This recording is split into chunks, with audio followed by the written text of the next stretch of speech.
and so he didn't get killed. God saved him through a miracle. But this is when all the massacres were going on. So you can just imagine this happened in a street somewhere or whatever, and everywhere around they're shechting people right and left. And so he basically had to play dead, because who knows what the next Cossack is going to do. You get it? And so he's lying there among heaps of bodies, which was typical for Vilna in 1655. And therefore he's out in the heat of all day long, and he in the puddles of water. No, so you can just imagine the harsh conditions. At nighttime he has to freeze. Right? So he has to cover himself with some sackcloth.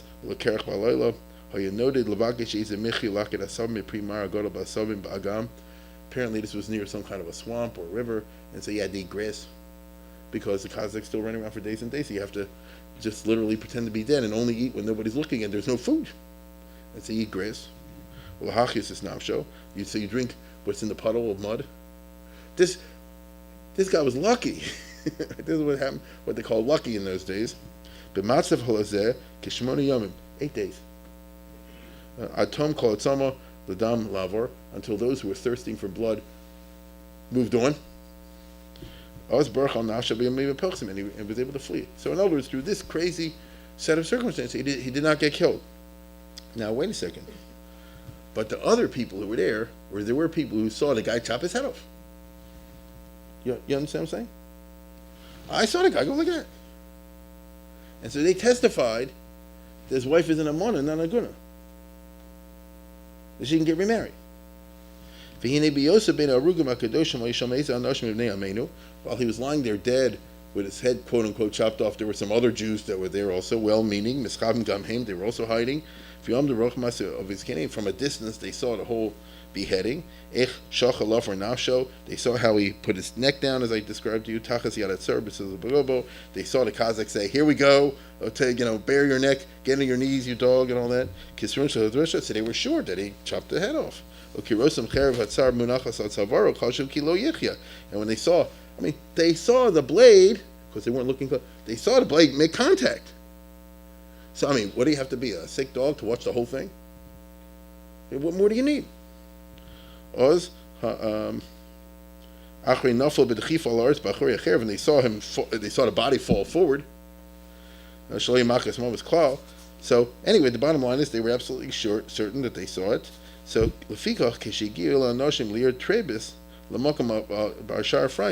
so when these two guys, who were good fellas, they meant well, when fortune took them that they ended up also schlepped over here in Moravia, in the town of Tribis, and they happened to come across the Shar Ephraim, they said, it's a good fortune we met you. We have sad news to tell you, but you'll actually be happy. We saw your son-in-law get killed. Right? They were able to survive. So they told about it. These guys were kosher Jews. They meant well. It goes to show you how tricky the Aguna business is. You see? The bottom line is they gave testimony. He gave a heter to his daughter. She said, you're 14, you're 15, whatever, you can now go ahead and remarry. And we go by witnesses, and that's all there is. Especially Agunas, we definitely are trying to be as lenient as we can. Now this is the author here, Yaakov Emden, this is great-great-grandmother. You see? The 14-year-old boy is the father of Chacham Tzvi. That means he was the father of Yaakov Emden. But the point is that so this, let's put it this way, she didn't feel right. She didn't want to get married. Something didn't smell right. She was a beautiful girl. But she wouldn't accept Tanchum Malachai. There's a famous expression in the Talmud that, like Yaakov didn't feel for Yosef, he could tell he was really alive. Baal Nu Reho, literally the husband of her youth. She wouldn't get married. And Kiacher Chatzi Shon, and sure enough, 6 months later, Harig Baraglov, the dead guy, showed up in the place. And it was the talk of the town. talk of Klal Yisrael. And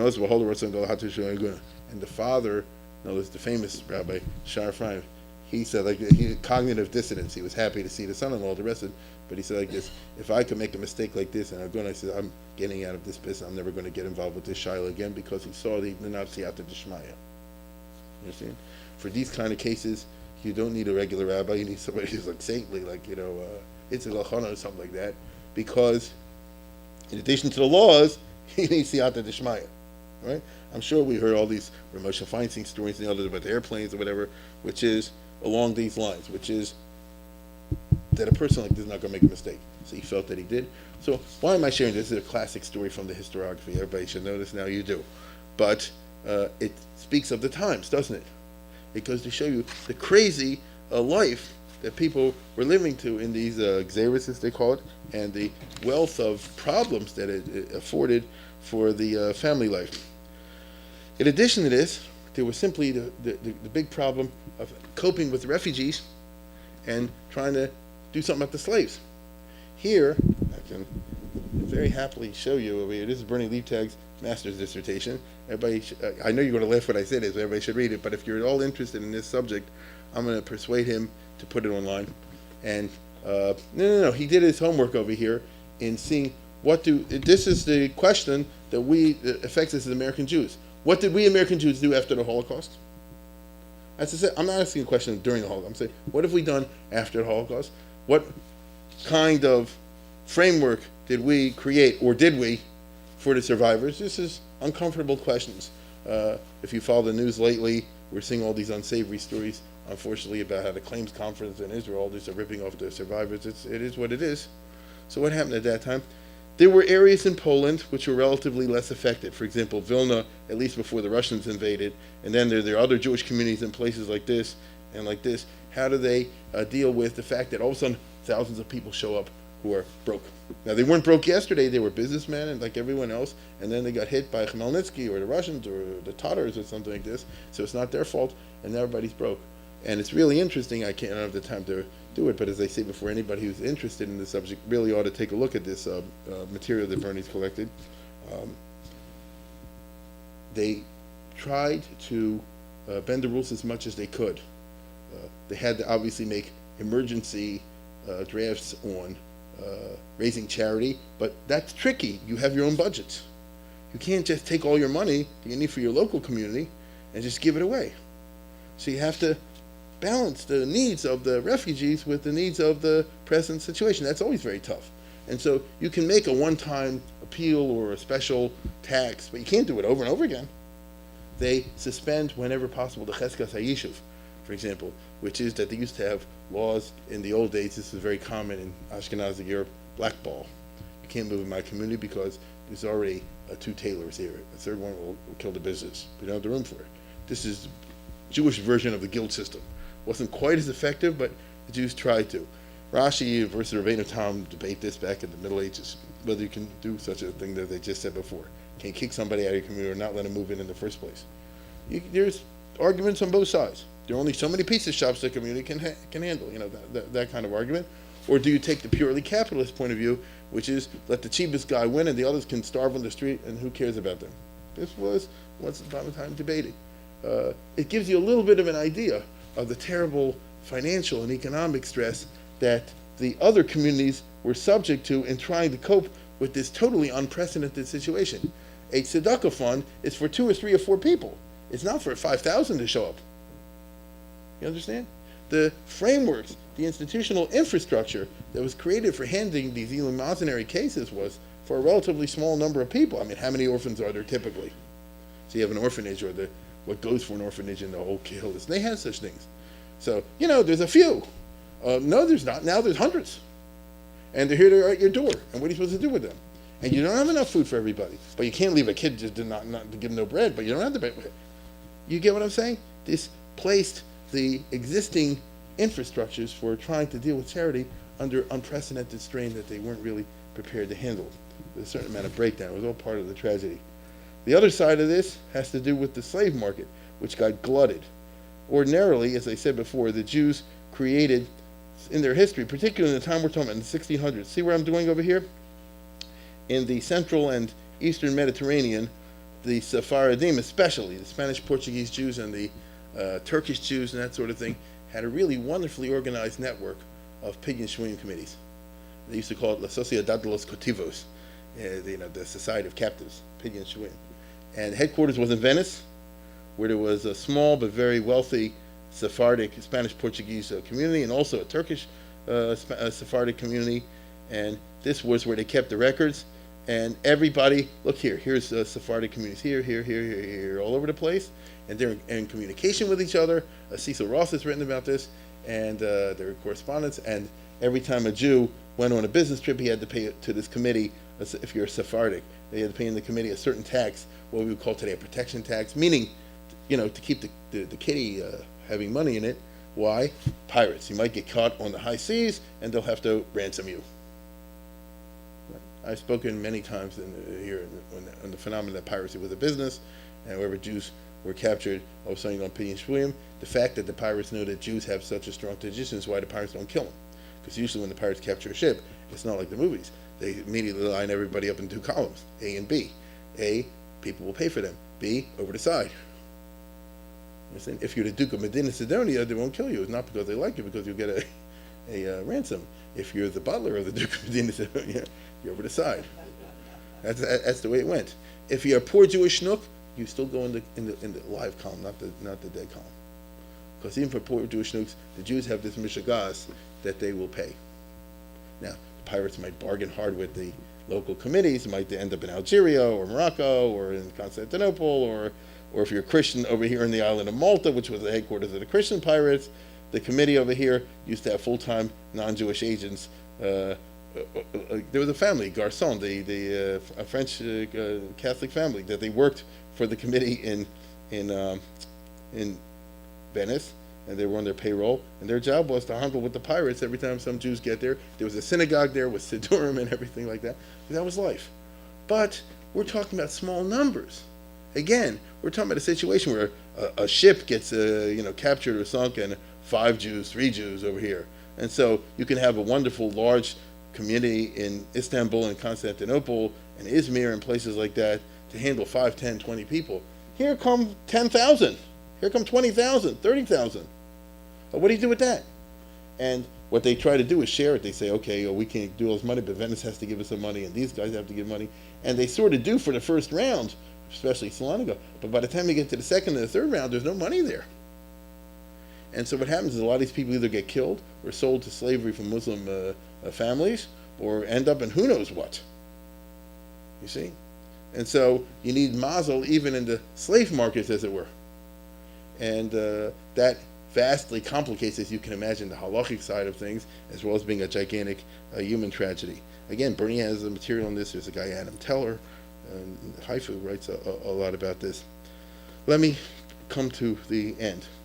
It's a big historiographical debate that Naftali mentioned, and I actually will not go into it a great deal because of time and other constraints.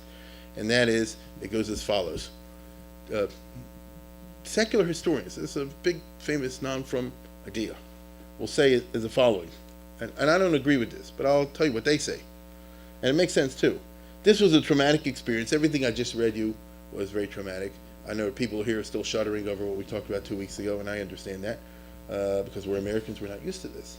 So it was a terrible experience, and you can see it reflected in the writings. And so this left, the argument would be a psychological trauma on all the survivors, paralleling what we know in the Holocaust.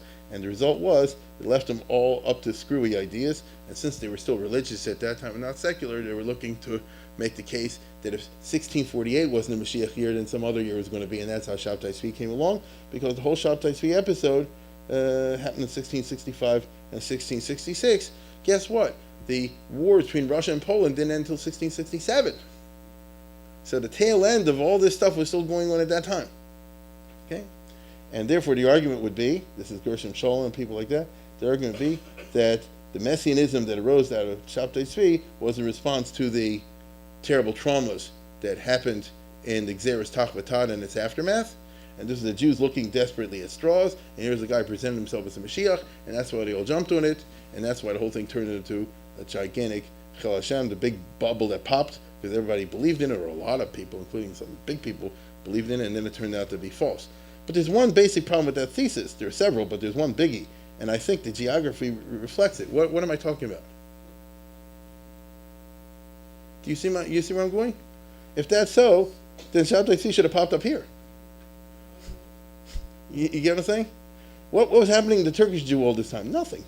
They were having it good. If you lived in the 1650s, that's the place to be, not there. Right?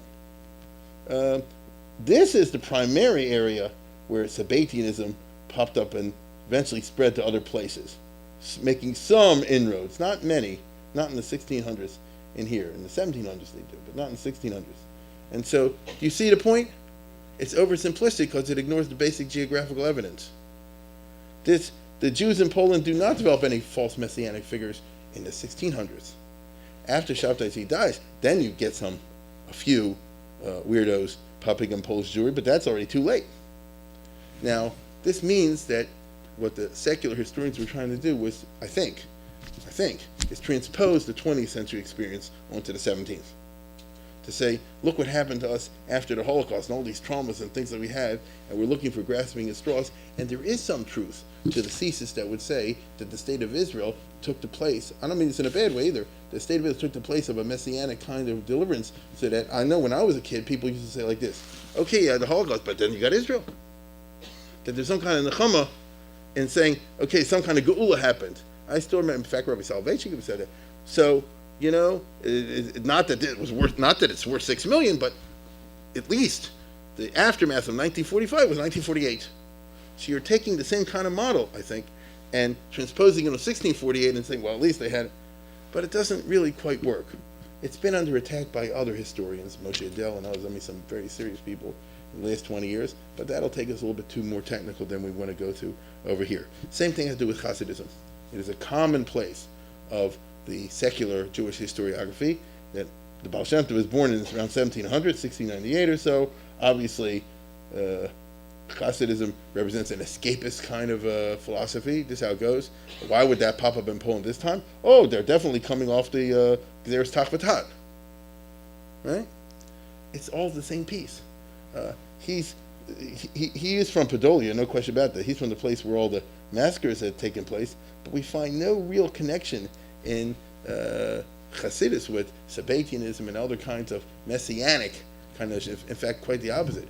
Hasidism is really associated with a kind of non-messianic, what they call quietistic approach, which is you just do the Torah mitzvahs, concentrate on your Dveikus now, and the Rebbeinu Shalom will bring the Mashiach whenever he does. Yeah.